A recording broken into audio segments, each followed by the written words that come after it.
अस्सलाम वालेकुम चाचा। वालेकुम सलाम। चाचा खुश आयो खैरा? कर बाबू तुम्हारी खैर खैर। अल्हम्दुलिल्लाह। हिते बा घणो वक्त थियो तव्हांखे रहे गोरख ते? असांखे 20 साल थिया आहिनि। 20 साल। जी जी। माशाअल्लाह। त हाणे हितां त को भला को सहूलियत आहे तव्हां वटि हिते? सहूलियत असांजे लाइ कुझु बि कोन्हे बाबा। कुझु बि कोन्हे? न आहे। को रस्ते जो सहूलियत, को अस्पताल, को डॉक्टर? अस्पताल ठाहिण पिया वरी उहो बि बंदि करे छॾियूं बाबा। माना उन जो बि कमु बंदि थी वियो आहे? अलाह पनाह ॾे का बीमारी बड़ी हिते थिए त पोइ तव्हां काॾे वञो? वरी हेठि सिंध ते? हा वरी गाॾियूं घुरायूं पर पिया वठंदा आहियूं। इहो वाही पवंदी आहे न? जी भाई पंहिंजे हा।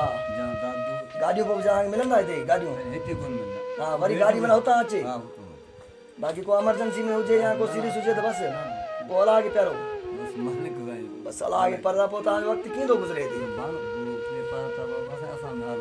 हा तव्हां माना बसि ईअं पिया जान हलायो, बसि थधिकार जो मज़ो वठो था, बाक़ी ख़ैरु लॻो पियो आहे।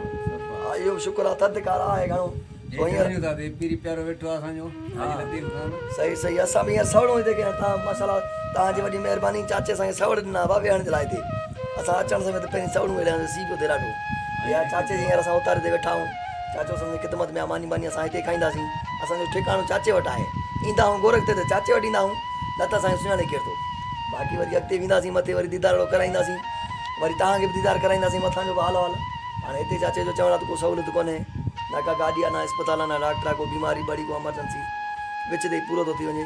वरी हेठां फ़ोन करणु वाही पवंदी खां 50-60 किलोमीटर हेठां।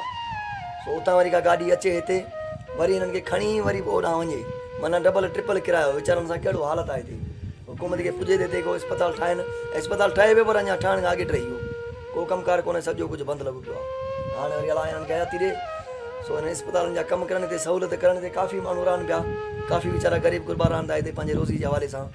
सो अलाह साईं ख़ुशि करे सभिनी खे। ठीकु आहे चाचा, ख़ुदा हाफ़िज़। अलाह ख़ुशि कंदो तव्हांखे।